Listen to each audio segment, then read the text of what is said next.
प्रिय छात्रों, कैसे हैं आप लोग। आशा करते हैं कि आप लोग अच्छी प्रकार से होंगे और अच्छी प्रकार से रह करके दिए गए नोट्स, वीडियो और ऑनलाइन क्लास से निश्चित रूप से फ़ायदा ले रहे होंगे, ऐसा विश्वास है एवं आशा है। आज हम लोग पुनः नए वीडियो के साथ प्रस्तुत हो रहे हैं। पिछले वीडियो में हमने मेंटल हाइजीनिक की बात की थी, जिसमें लास्ट आपका सिलेबस में है डिफेंस मैकेनिज्म, जिस पर की बात हो गई थी। तो आज हम लोग पुनः कोर्स 1 की फर्स्ट पेपर के पहले यूनिट के पहले टॉपिक से शुरू करते हैं आज अपने इस वीडियो में। तो उस पहले टॉपिक में ग्रोथ एंड डेवलपमेंट नामक चैप्टर में क्या है meaning and definition of development, या उसका जो वृद्धि एवं विकास की क्या अर्थ, क्या परिभाषाएँ हैं, इसके बारे में हम लोग बात करेंगे। तो वृद्धि क्या है, विकास क्या है, दोनों एक दूसरे से संबंधित हैं या दोनों एक दूसरे से जुड़े हुए हैं, लेकिन इनमें कुछ अंतर भी है। आगे हम लोग जब अंतर की बात करेंगे तो ये बहुत सारी चीज़ें आपको स्वतः स्पष्ट हो जाएंगी कि वृद्धि और विकास में कितनी समानताएं हैं और कितनी इसमें भिन्नताएं हैं। तो आज अपने वीडियो में हम इन्हीं सब बातों के साथ प्रस्तुत हो रहे हैं, और इसमें कि वृद्धि किसे कहते हैं। आप जानते हैं कि शरीर लंबाई, भार का बढ़ना,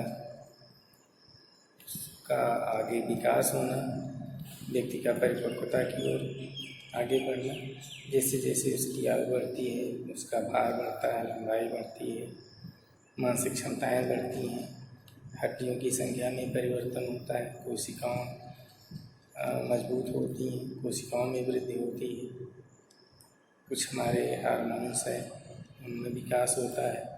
तो इस तरह से चतुर्दिक शारीरिक मानसिक वृद्धि होती है। बच्चा जब तक की परिपक्वता अवस्था को पूरी तरीके से नहीं प्राप्त कर लेता है। तो मानव अभिवृद्धि से तात्पर्य क्या है, ऐसे आशय क्या है।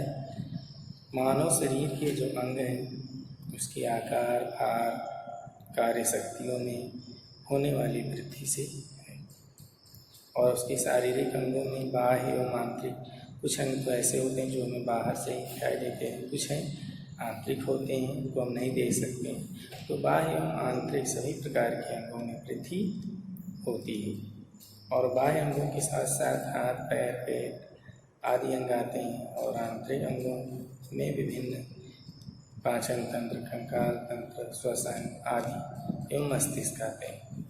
तो इस प्रकार से अभिवृद्धि जितनी होनी होती है 18 से 20 वर्ष में तक लगभग पूर्ण हो जाती है व्यक्ति, और जिसे हम क्या कह सकते हैं, परिपक्वता कह सकते हैं, मैच्योरिटी कह सकते हैं। तथा मानव शरीर में होने वाली इस अभिवृद्धि को यंत्रों द्वारा मापा तौला जा सकता है। इस विषय में फ्रैंक महोदय का कुछ है परिभाषा, उसको हम लोग देख सकते हैं। कहते हैं कि अभिवृद्धि से तात्पर्य कोशिकाओं में होने वाली वृद्धि से होता है। कोशिकाओं में जो वृद्धि होती है उसे अभिवृद्धि कहते हैं। जैसे लंबाई और भार में वृद्धि होगी, तो फ्रैंक महोदय ने अभिवृद्धि कुछ इस तरीके से परिभाषित किया। इस सीमा तक जो परिपक्वता होती है वहाँ तक तो वृद्धि होती है, लेकिन विकास उसके बाद भी होता रहता है। यानी ये क्या है, आजीवन चलने वाली प्रक्रिया है। बालक जब से जन्म लेता है, और जन्म से लेकर के एक तरीके से अगर हम कहें तो गर्भाधान से लेकर के और मृत्यु तक व्यक्ति में कुछ न कुछ विकास होता रहता है।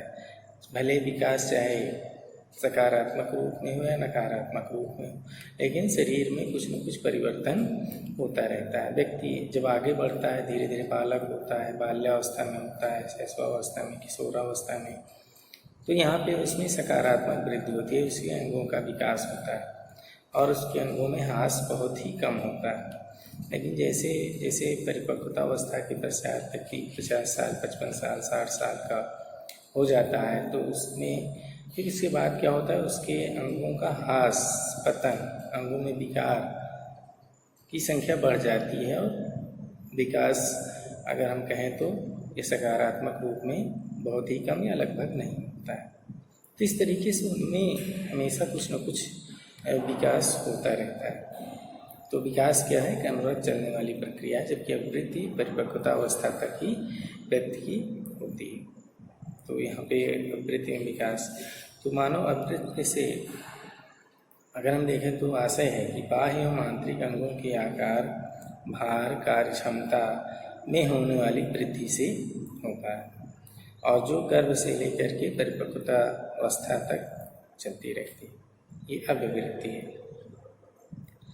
अब मानव अभिवृद्धि की कुछ विशेषताएं होती हैं, कुछ उसकी प्रकृति होती है, जिसको हम जानेंगे तो उसकी याद को और अच्छी प्रकार से समझ सकते हैं। जैसे मानव अभिवृद्धि एक क्या है, प्राकृतिक प्रक्रिया है।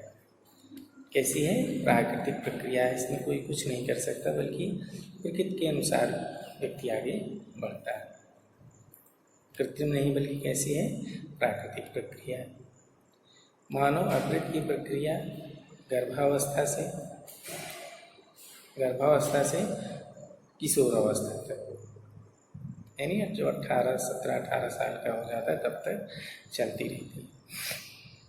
अभिवृद्धि में मानव शरीर के आकार, भार, कार्य क्षमता में वृद्धि होती है, जो सामान्यतः 20 वर्ष की आयु में लगभग पूर्ण हो जाती है। उसके बाद उसमें कुछ ऊपर नीचे घटपड़ भी होता रहता है। तो भिन्न भिन्न आयु स्तर पर विभिन्न अभिवृद्धि की गति भी क्या होती है? भिन्न भिन्न होती है। और मानव अभिवृद्धि मनुष्य के वंशानुक्रम एवं पर्यावरण पर निर्भर करती है। किस पर? वंशानुक्रम एवं पर्यावरण पर। जैसे उसका वंशानुक्रम होगा, अच्छा होगा तो उसकी अभिवृद्धि में विकास अच्छा होगा, दूषित होगा या कुछ कमज़ोर होगा तो उस प्रकार से होगा। ऐसे ही वातावरण भी उसके अभिवृद्धि पर प्रभाव डालता है। अगर उसकी आर्थिक, सामाजिक, वातावरणीय, जलवायु, भूमि इत्यादि की दृष्टि से अगर सही होगा, अच्छा होगा, उन्नत होगा तो उसका विकास भी बढ़िया से होगा। यानी दोनों पर, अभिवृद्धि विकास पर वंशानुक्रम एवं वातावरण दोनों का प्रभाव बालक के ऊपर पड़ता है। मानव वृद्धि की एक सीमा होती है, जैसे पहले बताया, वृद्धि की एक सीमा होती है लगभग 20 वर्ष तक। बहुत अगर खींचे तो 20 वर्ष तक जितना होना होता है यह हो जाता है और लगभग ही पूर्ण हो जाता है। मानव वृद्धि मात्रात्मक होती है, इसलिए इसका मापन गणितीय विधियों द्वारा भी किया जाता है। जैसे व्यक्ति कितने 10 kg का हो गया, 20 kg के हो गया, 20 kg 400 ग्राम का हो गया, तो इस तरीके से इसकी, या उसकी लंबाई 120 सेंटीमीटर है, 180 सेंटीमीटर है, इतने इंच है, इतने मीटर में, तो इस तरीके से उसको मापन मात्रात्मक रूप में किया जा सकता है। ये तो हो गई वृद्धि किसे कहते हैं, उसकी क्या प्रकृति है, उसकी क्या विशेषताएं हैं। आइए हम लोग चलते हैं विकास किसे कहते हैं और विकास का क्या अर्थ है, उसकी क्या परिभाषाएं हैं। उसके पश्चात हम देखेंगे कि दोनों में अंतर क्या है। तो विकास क्या है? सामान्यतः अगर हम देखें तो विकास में वृद्धि भी समाहित है और विकास क्या है? व्यापक है वृद्धि की अपेक्षा। मानव वृद्धि विकास को भी एक अर्थ में लिया जाता है, परंतु दोनों में अगर देखें तो अंतर है। मानव वृद्धि से तात्पर्य उसके शरीर, लंबाई, भार, आंतरिक अंगों में, कार्य क्षमताओं में होने वाले वृद्धि से होता है। और मानव विकास से क्या तात्पर्य है? उसका वृद्धि के साथ साथ उसके शारीरिक, मानसिक, व्यवहार में होने वाले जो परिवर्तन होते हैं वह विकास कहलाता है। जैसा कि हम जानते हैं कि मनुष्य की अभिवृद्धि परिपक्वता अवस्था तक लगभग पूर्ण हो जाती है, तथा वह जबकि विकास क्या है, एक तरीके से निरंतर चलने वाली प्रक्रिया, आजीवन चलने वाली एक प्रक्रिया है, और जो जन्म से लेकर के मृत्यु तक चलती है। अब वृद्धि से तात्पर्य है कोशिकाओं में होने वाली वृद्धि से, जैसे फ्रैंक महोदय ने कहा था, जैसे लंबाई, भार में वृद्धि। जबकि विकास से तात्पर्य क्या है, प्राणी में होने वाले संपूर्ण परिवर्तनों से। समझिए, संपूर्ण यानी चतुर्दिक जो भी परिवर्तन हो रहा है सब विकास के अंतर्गत आता है। तो हर्लॉक महोदय ने भी कुछ इसी तरीके से परिभाषित किया था। इन्होंने क्या कहा था, विकास अभिवृद्धि तक सीमित नहीं है, विकास अभिवृद्धि तक ही सीमित नहीं है, बल्कि इसमें परिवर्तनों का वह प्रगतिशील क्रम निहित है, परिवर्तनों का वह प्रगतिशील क्रम निहित है जो परिपक्वता के लक्ष्य की ओर, जो परिपक्वता के लक्ष्य की ओर क्या होता है, अग्रसर होता है। विकास के परिणाम स्वरूप व्यक्ति में नवीन विशेषताएं और नवीन योग्यताएं प्रकट होती हैं, नवीन विशेषताएं और नवीन योग्यताएं प्रकट होती हैं। तो इस तरीके से हमने देखा कि विकास क्या है। तो परिपक्वता से तात्पर्य यह नहीं है कि उसमें विकास समाहित नहीं, बल्कि उसमें विकास भी समाहित रहता है। विकास एक तरीके से बहुत व्यापक प्रक्रिया है, व्यक्ति के जीवन भर उसमें जो भी परिवर्तन आ रहे हैं वो सब विकास के अंतर्गत आते हैं। मानव विकास, अगर इसको हम एक सारांश रूप में देखें तो मानव विकास एक निरंतर चलने वाली प्रगतिशील प्रक्रिया है, जिसके द्वारा व्यक्ति में मात्रात्मक वृद्धि एवं गुणात्मक वृद्धि दोनों होती है। मात्रात्मक वृद्धि तो होती है, साथ साथ गुणात्मक विकास भी होता है, गुणात्मक उन्नयन भी होता है, और नई नई योग्यताएं एवं नई नई विशेषताएं प्रकट होती हैं, और उसके व्यवहार में एक तरीके से ऊर्ध्वगामी परिवर्तन होता है, ऊर्ध्वगामी परिवर्तन होता है।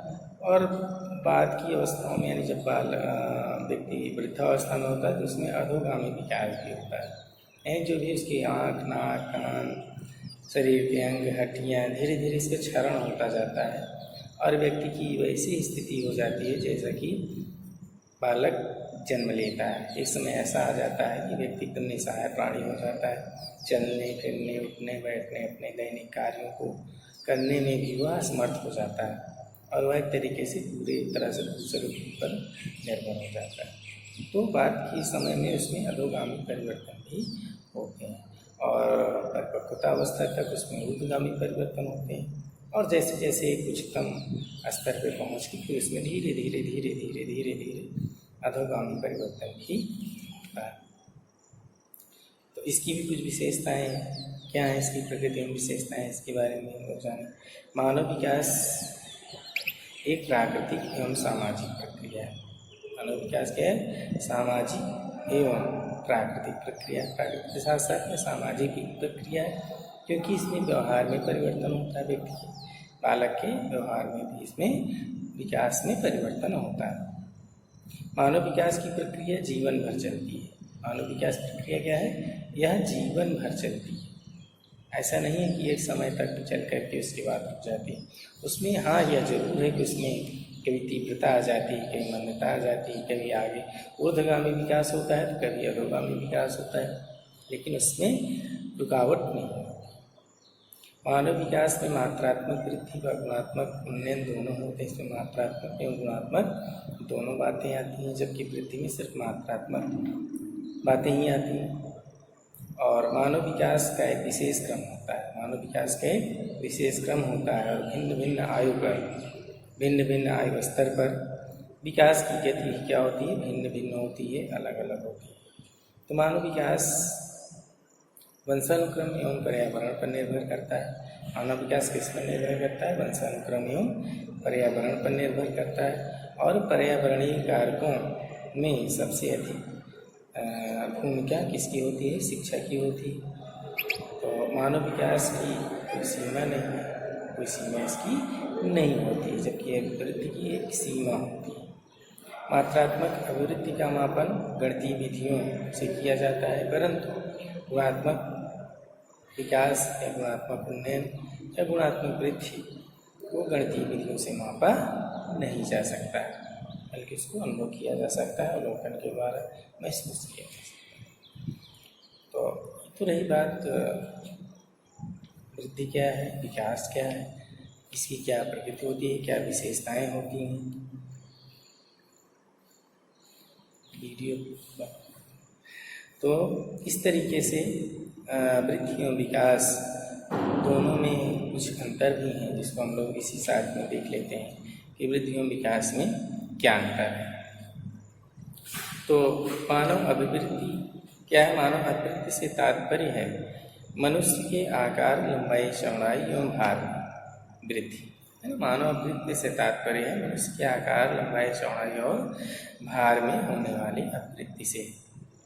और जबकि विकास क्या है? विकास में मानव विकास से तात्पर्य मनुष्य के आकार एवं भार में वृद्धि के साथ साथ उसके ज्ञान, कौशल, व्यवहार में होने वाली जो ऊर्ध्वगामी और बाद के समय में अधोगामी भी परिवर्तन होता है उससे।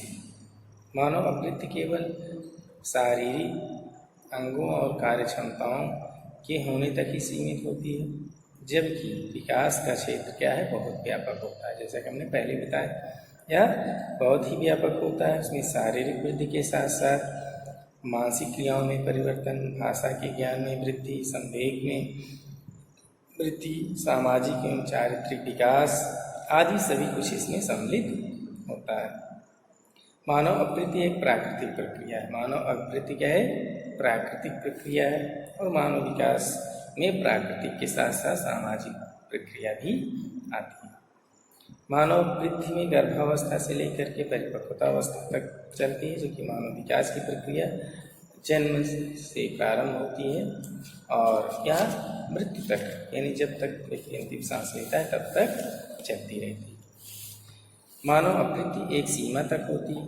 मानव की वृद्धि क्या है? एक सीमा तक होती है, जिसे परिपक्वतावस्था कहते हैं। उसके बाद वृद्धि रुक जाती है, जबकि विकास की कोई सीमा नहीं होती है, यह जीवन पर्यंत तक चलती रहती है।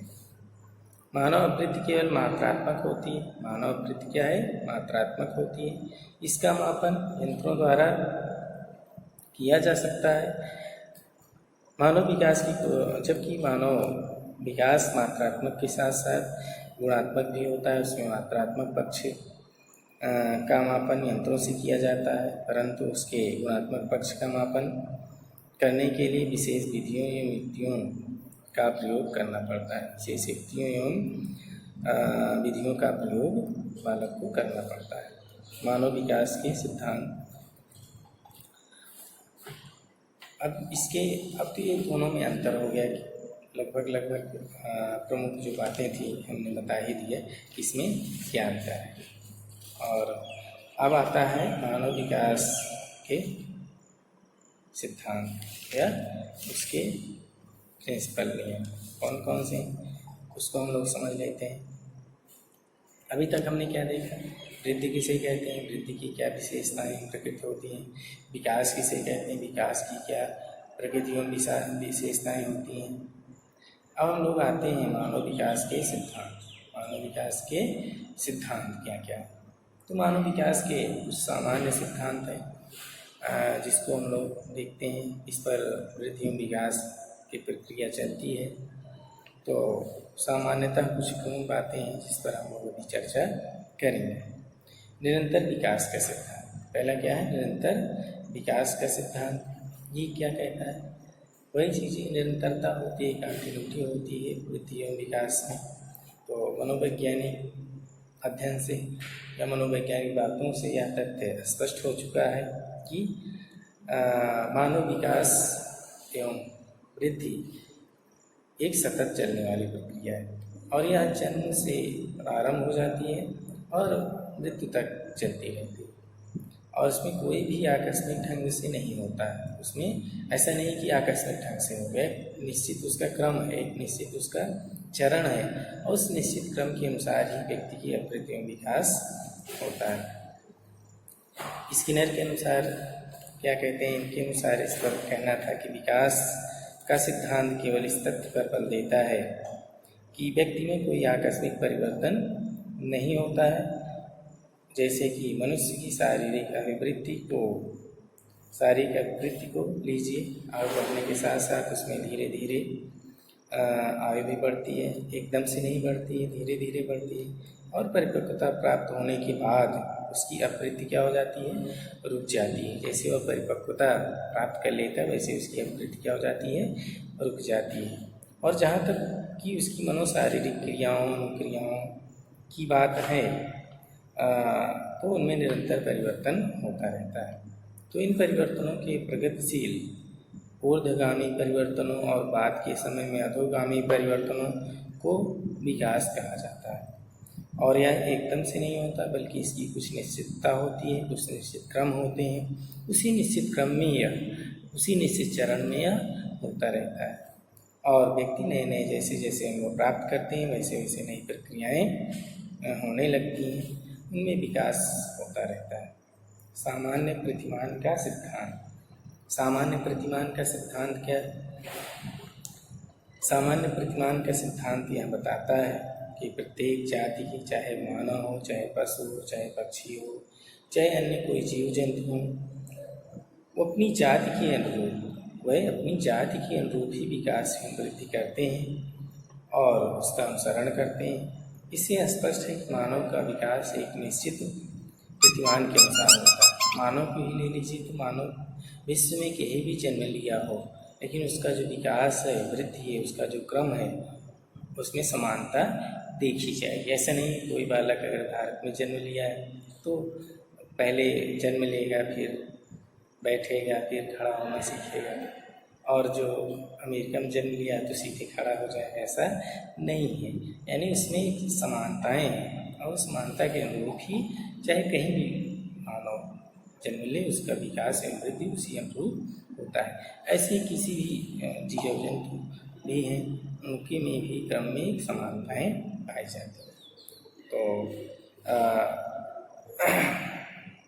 ये समानता या सामान्य प्रतिमान का सिद्धांत यह बताता है। तो अगला है विकास की निश्चित दिशा का सिद्धांत। निश्चित दिशा का सिद्धांत या निश्चित क्रम का सिद्धांत यह क्या बताता है? मनोवैज्ञानिकों ने स्पष्ट किया है कि मनुष्य का किसी भी प्रकार का विकास, चाहे शारीरिक, मानसिक अथवा अन्य प्रकार का हो, एक निश्चित दिशा में होता है। एक निश्चित दिशा में होता है। उदाहरण के लिए मनुष्य के शारीरिक विकास को लीजिए, यह सदैव सिर से पैर की ओर होता है। यह सदैव सिर से पैर की ओर होता है, यानी अधोगामी होता है, ऊपर से नीचे की ओर होता है, केंद्र से परिधि की ओर होता है। तो ये निश्चित दिशा का सिद्धांत यह बताता है कि मनुष्य के विकास सदैव, पहले व्यक्ति बालक छोटा होता है, अपना धड़ उठाता है, सर उठाता है, सर के बाद धड़ उठाता है, फिर धीरे धीरे वह बैठने लगता है और धीरे धीरे तब भी पैर के बल या पैर से खड़ा होना सीख जाता है। इस तरीके से उसका जो विकास की दिशा है वैसी होती अधोगामी होती है, ऊपर से नीचे की ओर होती है या सिर से मस्तिष्क की ओर होती है, केंद्र से परिधि की ओर होती है। तो इस तरीके से इसमें निश्चित दिशा में विकास होता है। अगला विकास क्रम का सिद्धांत। विकास क्रम का सिद्धांत। विकास क्रम का सिद्धांत क्या बताता है कि यह मनोवैज्ञानिक अध्ययनों से यह बात स्पष्ट हो चुकी है कि मानव का विकास एक निश्चित क्रम में होता है। और उदाहरण के लिए उसकी भाषाई विकास को लीजिए। जन्म के समय वह केवल रोने की ध्वनि निकालता है। क्या करता है? सिर्फ रोने की ध्वनि निकालता है, और इसके बाद अपने संपर्क में आने वालों की ध्वनि वह सुनता है और सुनने वाली ध्वनियों का वह बाद में अनुकरण करने लगता है। अनुकरण करके उसको बोलने का भी प्रयास करता है। प्रारंभ में तोतली बोली बोलता है और धीरे धीरे वह स्पष्ट एवं साफ बोलना प्रारंभ कर देता है। और जब वह भाषा को बोलना सीख जाता है तो उसमें क्रमशः पढ़ना लिखना भी वो लगता है, इसको भी सिखाया जाता है। और यदि चाहे कि उसे सुनने से पहले बोलना सिखा दे तो संभव नहीं है। यानी सुनना, बोलना, पढ़ना, लिखना जो भाषा कौशल के विकास के क्रम है, इसी के रूप में बालक के विकास, भाषा का विकास होता है। तो इस तरीके से विकास का एक निश्चित क्रम होता है, उसी क्रम में बालक का वृद्धि में विकास होता है। तो सामान्य से विशिष्ट प्रक्रियाओं का सिद्धांत, सामान्य से विशिष्ट प्रक्रियाओं का सिद्धांत क्या बताता है कि मनोवैज्ञानिकों ने यह स्पष्ट कर दिया है कि मनुष्य का विकास सामान्य प्रक्रियाओं से विशिष्ट प्रक्रियाओं की ओर होता है, सामान्य से विशिष्ट की ओर होता है। और इसी प्रकार से यह बात कहा जा सकता है कि विकास की सब अवस्थाएं बालक की प्रक्रियाएं विशिष्ट बनाने से पूर्व सामान्य प्रकार की होती है, सिखाने पूर्व सामान्य प्रकार की होती हैं। उदाहरण जैसे बच्चा हर वस्तु को मुंह में रखता है, उसके मुख में रखने की आदत होती है, उसके बाद वह अनुभव करता है केवल खाने वाली चीज़ को ही मुख में रखा जाता है और सारी चीज़ों को वह नहीं रखता है, लेकिन प्रारंभ में किसी भी वस्तु को पाएगा तो मुख में रख लेता है। तो उसके बाद उसमें एक निश्चित समय और एक निश्चित ढंग से खाना खाना वह सीख जाता है। तो सामान्य से विशिष्ट की ओर जो विकास उसका होता है वो होता है। एकीकरण का सिद्धांत, अगला सिद्धांत क्या है? एकीकरण का सिद्धांत। मनोवैज्ञानिकों ने स्पष्ट किया है कि मनुष्य का विकास पूर्ण से अंश की ओर और फिर अंश से पूर्ण की ओर होता है, तथा इस तथ्य को उन्होंने एकीकरण के सिद्धांत के रूप में कहा है, बताया है। विकास में पूर्ण से अंशों की ओर और अंशों से पूर्ण की ओर गति होती रहती है। और इसे अगर हम जैसे देखें उदाहरण के माध्यम से, तो 4-5 माह का शिशु अपने पास किसी वस्तु को पड़ा देखता है तो वह उसके ऊपर पूरा हाथ या पंजा रख देता है। उसके बाद धीरे धीरे वह उसे अंगुलियों से उठाना शुरू करता है और जब वह थोड़ा बड़ा होता है तो उसे देखने, समझने, जांचने के साथ ही हाथ में उठाने की क्रिया करता है। इसे एकीकरण कहा जाता है, एकीकरण का सिद्धांत कहा जाता है। अगला है विकास की विभिन्न गति का सिद्धांत। विकास की विभिन्न गति का सिद्धांत क्या है? ये मनोवैज्ञानिक अपने अध्ययनों में यह बात स्पष्ट कर चुके हैं कि विकास की भिन्न भिन्न अवस्थाएं भिन्न भिन्न गति से होती हैं। जन्म से 3 वर्ष तक विकास बहुत तीव्र गति से होता है। 3 से 6 वर्ष तक उसमें कुछ मंदता आ जाती है। 6 से 9 वर्ष की आयु में पुनः तीव्र गति से होता है। 9 से 12 तक पुनः मंद हो जाता है और 12 से 18 तक फिर इसमें तीव्रता आ जाती है और उसके बाद वह बहुत ही मंद हो जाता है, बहुत कमी विकास वृद्धि होती है। इसे ही विकास की विभिन्न गति का सिद्धांत कहते हैं। यानी इसमें गति में कभी तीव्र, कभी मंदता, कभी तीव्रता, कभी मंदता, इस तरीके से होता है। परस्पर संबंध का सिद्धांत। परस्पर संबंध का सिद्धांत यह बताता है कि मनुष्य के शारीरिक, मानसिक, भाषाई, संवेगात्मक, सामाजिक और चारित्रिक सभी प्रकार के विकास में पारस्परिक संबंध होता है और एक दूसरे पर निर्भर करते हैं और एक विकास के साथ सबका विकास होता है, कि विकास के साथ साथ सबका विकास होता है। उदाहरण के लिए मनुष्य के शारीरिक विकास को लीजिए। जैसे जैसे मनुष्य के शारीरिक एवं बाह्य आंतरिक अंगों में वृद्धि होती जाती है, उसका आकार एवं भार बढ़ता जाता है और वैसे वैसे शरीर के अंगों की कार्य क्षमता का भी विकास होता है। जैसे जैसे शरीर के अंगों विशेषकर कर्म इंद्रियों, ज्ञान इंद्रियों की कार्य क्षमता बढ़ती जाती है, वैसे वैसे उसका मानसिक, भाषाई, संवेगात्मक, सामाजिक, चारित्रिक विकास भी होता जाता है। यह बात अवश्य है कि इस सबके लिए उचित पर्यावरण एवं शिक्षा की आवश्यकता पड़ती है। वंशानुक्रम एवं पर्यावरण की अंतःक्रिया का सिद्धांत अगला है। विकास एवं वृद्धि में वातावरण एवं वंशानुक्रम दोनों की महत्वपूर्ण भूमिका होती है और दोनों के अच्छे होने से मानव का वृद्धि एवं विकास अच्छा होता है। इनमें से किसी एक की कमी होने पर या दोनों की कमी होने पर उसका विकास प्रभावित होता है, वृद्धि उसकी प्रभावित होती है। ये दो मूल तत्व हैं, वंशानुक्रम एवं वातावरण, जो उसके वृद्धि एवं विकास को प्रभावित करते हैं। वंशानुक्रम की सीमाएं निश्चित करता है, उसमें बालक का विकास नहीं किया जा सकता। जैसे कोई बच्चा लंबाई पैतृक उसके माता पिता लंबे नहीं हैं तो उसकी भी लंबाई कम होगी, छोटा होगा। जिसके माता पिता लंबे होते हैं उसकी लंबाई भी अच्छी होगी। तो जहाँ तक पर्यावरण की बात है, पर्यावरण में भी अगर जलवायु, सामाजिक, आर्थिक स्थिति उसकी अच्छी है तो बालक का विकास भी अच्छी प्रकार से हो सकता है या होगा। भूमिका मनोवैज्ञानिक इस निर्णय पहुँचते हैं बालक का विकास वंशानुक्रम जो वातावरण का इस तरह से दोनों का योग होता है और इन दोनों में अंतःक्रिया के परिणाम स्वरूप ही उसका विकास अच्छी प्रकार से होता है। एक और सिद्धांत बचता है व्यक्तिक अभिभिन्नता का सिद्धांत। व्यक्तिक भिन्नता का सिद्धांत यह बताता है कि हर व्यक्ति का विकास की क्रम में और उसमें समानताएं तो पाई जाती हैं, लेकिन व्यक्ति का विकास और वृद्धि में अंतर पाया जाता है, थोड़ा बहुत उसमें अंतर पाया जाता है। कोई बच्चा 6 महीने में किसी के दांत निकल आते हैं, किसी के 5 में निकलते हैं, किसी के 4 में ही निकल आते हैं, किसी में 9-10 तक भी पहुंचते हैं, तब भी उसके दांत निकलना प्रारंभ होते हैं। कोई बच्चा 6वें महीने में बैठना प्रारंभ कर देता है, किसी 7 महीने में बैठना प्रारंभ करता है, कोई 8 महीने में बैठना प्रारंभ करता है। तो इस तरीके से व्यक्तिक भिन्नता का सिद्धांत यह बताता है कि व्यक्ति में वृद्धि और विकास में अंतर पाया जाता है और कोई 2 बच्चे समान रूप से अगर कहा जाए तो उसमें वृद्धि नहीं होती, कुछ न कुछ उसमें अंतर जरूर है। यहाँ तक कि जुड़वा बच्चे भी हैं तो उनमें भी कुछ न कुछ परिवर्तन होता है, भिन्नताएं अवश्य होती हैं। लाख प्रयत्न करने पर भी सभी बच्चों को समान पर्यावरण नहीं दिया जा सकता है, नहीं दे पाते हैं। कुछ माता पिता अपने बच्चों को सही पोषण दे पाते हैं, कुछ नहीं दे पाते हैं, तो इससे बच्चों की व्यक्तिक भिन्नता बढ़ जाती है।